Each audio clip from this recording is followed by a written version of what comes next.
Գյորջյան Կասկադ 60 ամիս փուլային վճարում բազմաթիվ առավելություններ։ Քաղաքական իրողությունները, այսպես նաև ուղիղ առնչվում են արտաքին քաղաքական պրոցեսների հետ եւ նաև մեր տարածաշրջանի հետ եւ տարածաշրջանային վերջին իրողությունները, երբ այս պահին գոնե Իրանի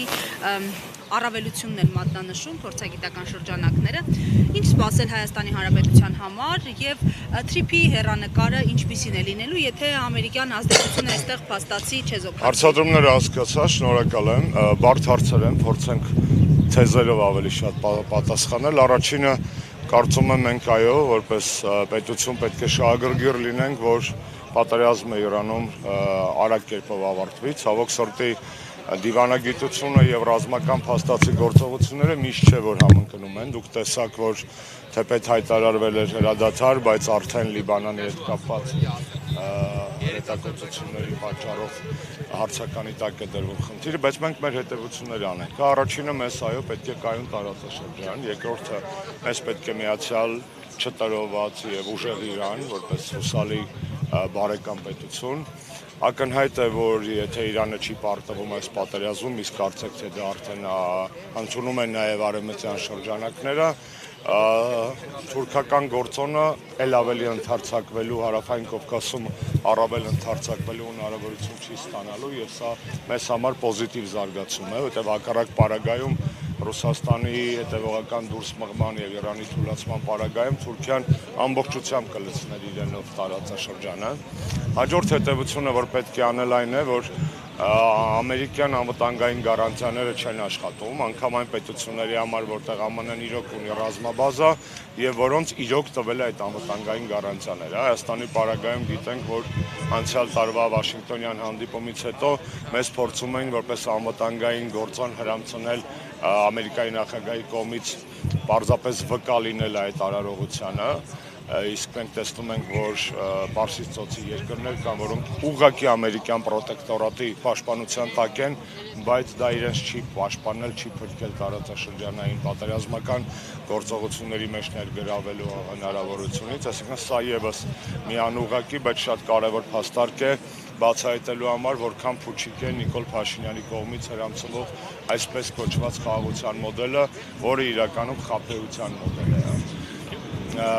Եվ այս ամենով հանդերձ վերջին դասը երևի թե որ այս պահին պետք է քաղել հետևյալն է,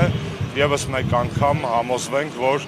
փոքր պետությունները իրավունք չունեն դառնալու մեծ պետությունների գեոպոլիտիկ խաղերի ձեռքերում խամաճիկ, հակառակ պարագայում առաջինը հենց իրենք են տուժելու։ Սա էլ որպես էլի ուժեղ փաստարկ Նիկոլ Փաշինյանի կողմից հրամցվող խաղաղության մոդելը ջախջախելու համար։ Սա այս պայդրությամբ մի քանի այսպես առաջին դասերը, որ կարող են քաղել իրանական պատերազմի ներկայիս վիճակից։ Նայեք, դասերը քաղել, բայց Հայաստանի իշխանությունները շարունակում են խաղաղության օրակարգը, այսպես կոչված խաղաղության օրակարգը համարել իրենց մոնոպոլիան եւ խաղարկել նախընտրական փուլում, ավելին սրան զուգահեռ նաև արևմտյան երկրների աջակցությունն են ցուցադրում, սպասվում է եվրոպական գագաթնաժողով մայիս ամսի սկզբին, Իսակովի Պողոտանն են հատուկ դրա համար նորոգում, հատկացումներ են արվել, մեծ շուկով պատրաստվում են։ Ինչ է տալու այս գագաթնաժողովը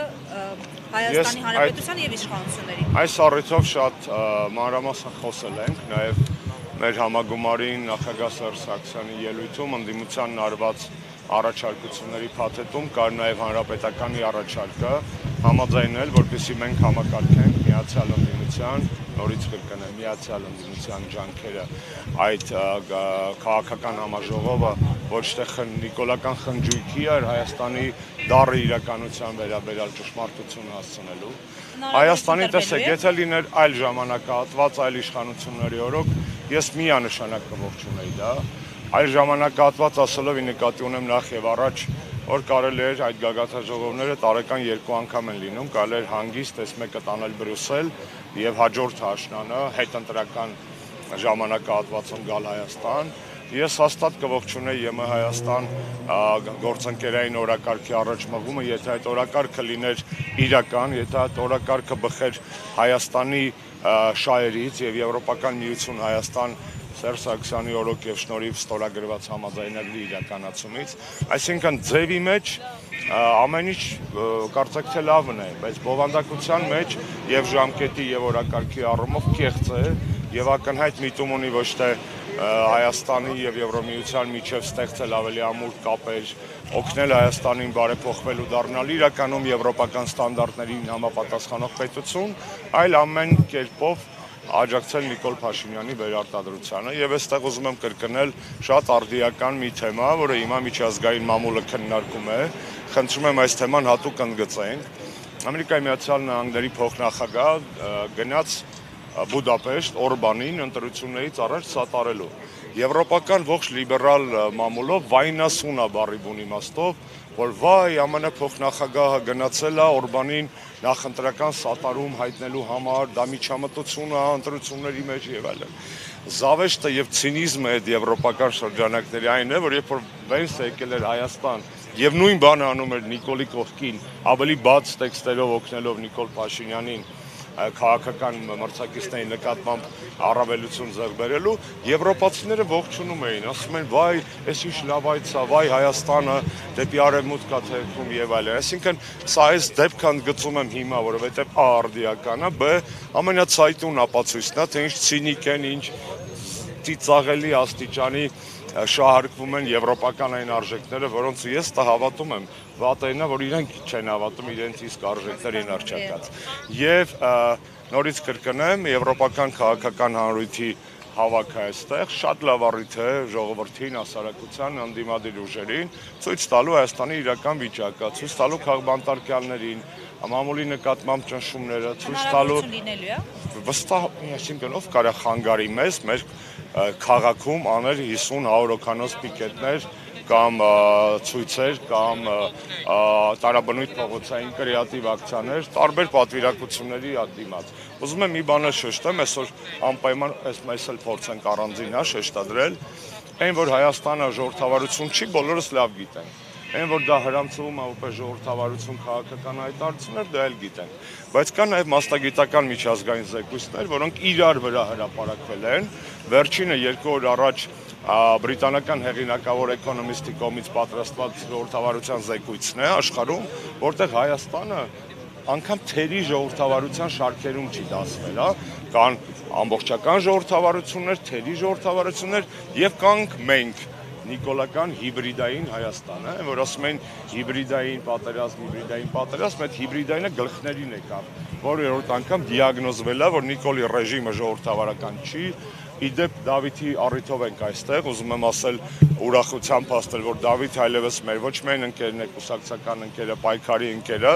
այլ նաև ՀՀԿ ԳՄ նորընտիր անդամ, առաջին անգամ ենք այս կարգավիճակում Դավիթի դատերին, եւ ուզում եմ շեշտել, որ այդ զեկույցում գրած է, որպես հետընթացի հիմքեր գրած է իշխանությունների կողմից հետապնդվում են անդիմադիր քաղաքապետերը։ Իհարկե դա եւ Դավիթն է, եւ ժամանակին Մամիկոն Ասլանյանն էր առ այսօրում վրա կա այդ դատավճիռը եւ Վարդան Ղուկասյանն է եւ Փարաքյարի սպանված քաղաքապետը, այսինքն մենք բոլորը տեսնում ենք, որ այո, դրսից լավ էլ գիտեն ինչ է կատարվում, այսինքն ձեռք չի տալիս դա ասել քաղաքական ամբիոններից, քաղաքական ամբիոններից ասում են, չէ, հիվանդը հիվանդ չի, շաքարը տեղն է, բայց թղթում թաքուն գրում են, որ բան արտարգանդային ժողովրդավարական հղիություն ունի, որ ես ինքս տարբեր բաներ են գրում, էլի, եւ այլն։ Մեր եթե տենց այդ լեքսիկոնով շարունակենք, Հայաստանի հիվանդության պատմությունը առանձին պապկա է, առանձին ֆայլ է, այն ինչ որ ասում են Հայաստանի ռեժիմի մասին դա կենաց է, իսկ